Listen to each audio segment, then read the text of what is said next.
Bismillahirrahmanirrahim. Assalamualaikum warahmatullahi wabarakatuh.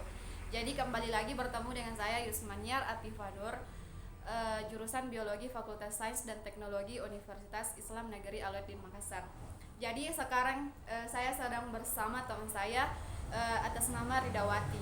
Nah, dia ini merupakan salah satu mahasiswa dari Universitas Muhammadiyah Makassar, jurusan PGSD. Nah, jadi pada video kali ini saya dan teman saya ini saya akan memaparkan sedikit materi mengenai metabolisme bakteri. Nah, kira-kira bagaimana sih pemahaman dia mengenai bakteri itu sendiri, bagaimana metabolismenya? Oke, Rida. Jadi mau tahu itu sebenarnya apa dibilang metabolisme? Nah, Enggak. oh, jadi itu tuh metabolisme kayak semacam peristiwa yang terjadi di dalam sel. Nah, ini metabolisme berfungsi untuk kayak apa kayak menghasilkan energi begitu ya. Misalkan di dalam tubuh tapi mau tahu tidak, itu tuh metabolisme pasti saya tahu untuk manusia saja toh, atau hewan atau tumbuhan. Padahal ini tuh metabolisme sebenarnya terjadi juga pada bakteri. Masa? Iya, astaga. Padahal kalau dipikir-pikir itu bakteri kecil sekali tuh. Astaga, padahal ini metabolisme terjadi juga untuk bakteri. Jadi di bakteri itu dia kayak sama kita, dia metabolismenya itu juga mengalami kayak reduksi sama oksidasi menggunakan bantuan enzim, dan juga nanti dia tuh kayak menghasilkan ATP. Apa itu enzim kah? Jadi kayak enzim itu tuh kayak semacam merupakan proses untuk menghasilkan energi kayak ATP, kayak prosesnya begitu ya, tapi dia tidak ikut bereaksi, dia hanya bereaksikan. Apa itu ATP? ATP itu adenosin trifosfat. Nah, itu ATP nama lainnya energi. Kalau misalkan makan sesuatu toh, nah kalau misalkan makan nasi toh, nah ini yang memproses nasi ini yang dinamakan enzim. Nah, hasil dari enzim itu dinamakan ATP. Nah, itu ATP dinamakan energi, makanya bisa kayak berjalan begitu. Nah, itu juga bakteri kayak begitu, dia harus kayak melakukan reduksi sama oksidasi, dia menggunakan bantuan enzim untuk menghasilkan ATP, sama dia juga nah ATP ini yang digunakan untuk menjadi energinya begitu untuk melakukan aktivitasnya. Nah, terus Jadi mengerti ini sampai sini nah.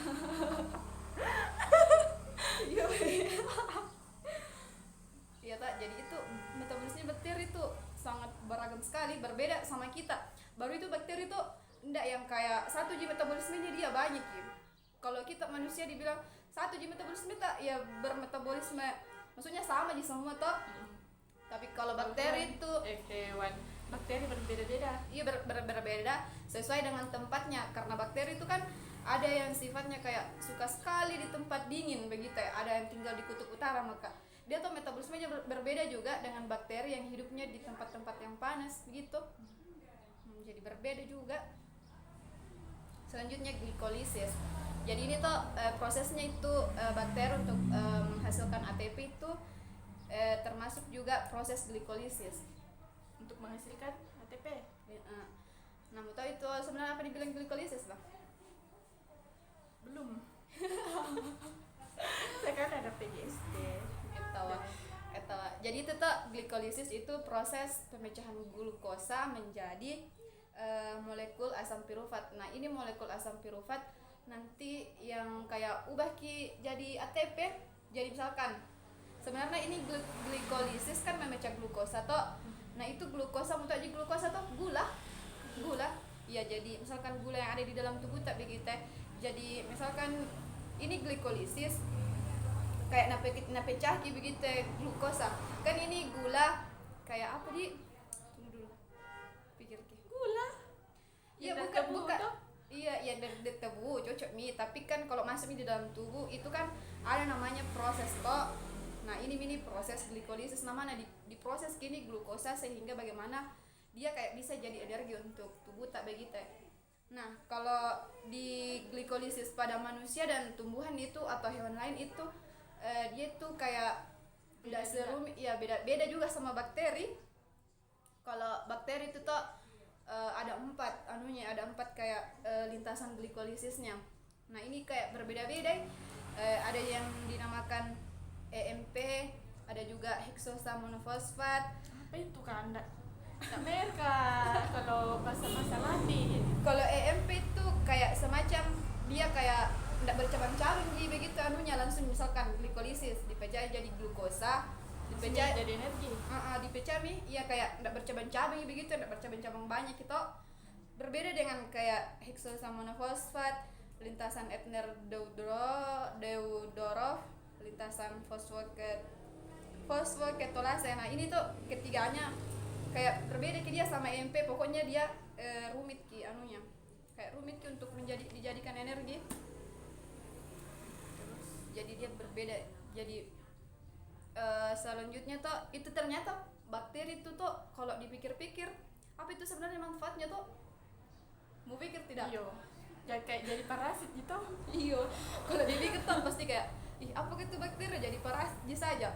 Tapi kalau misalkan dipikir secara dipikir secara biologi ternyata bakteri itu salah satunya bisa digunakan untuk fermentasi. Percaya kok tidak? Percaya kok tidak bisa bakteri itu dijadikan fermentasi? Bisa kah? Untuk melakukan fermentasi bisa. Salah satunya itu kayak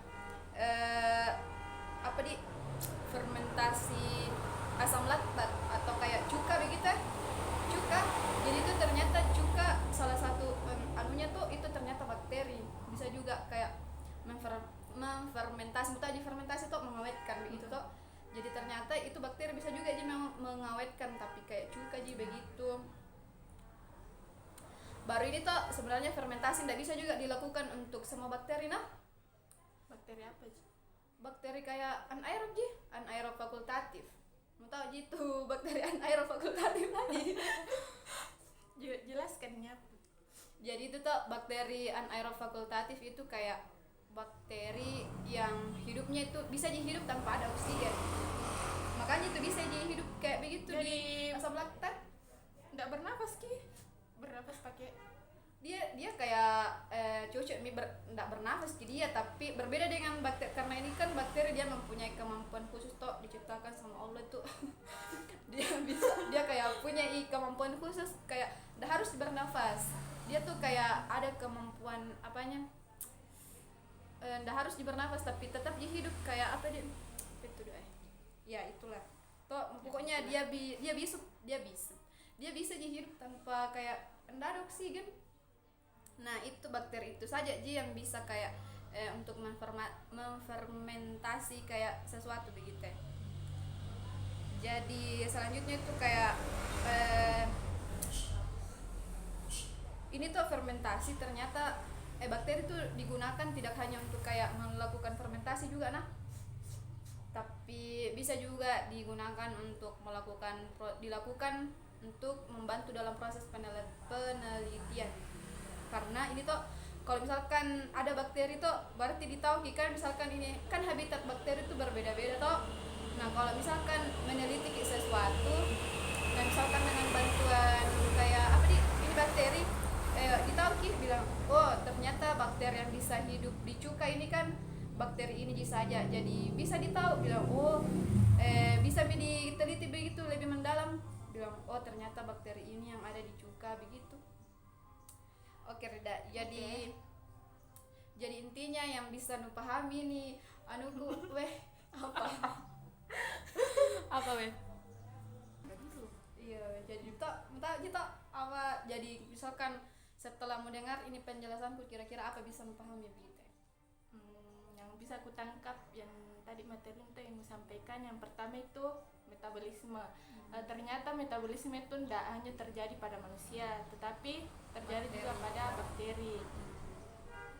Selanjutnya itu kayak glikolisis. Selanjutnya itu glikolisis. Ternyata juga bakteri melakukan yang namanya pembuatan glukosa.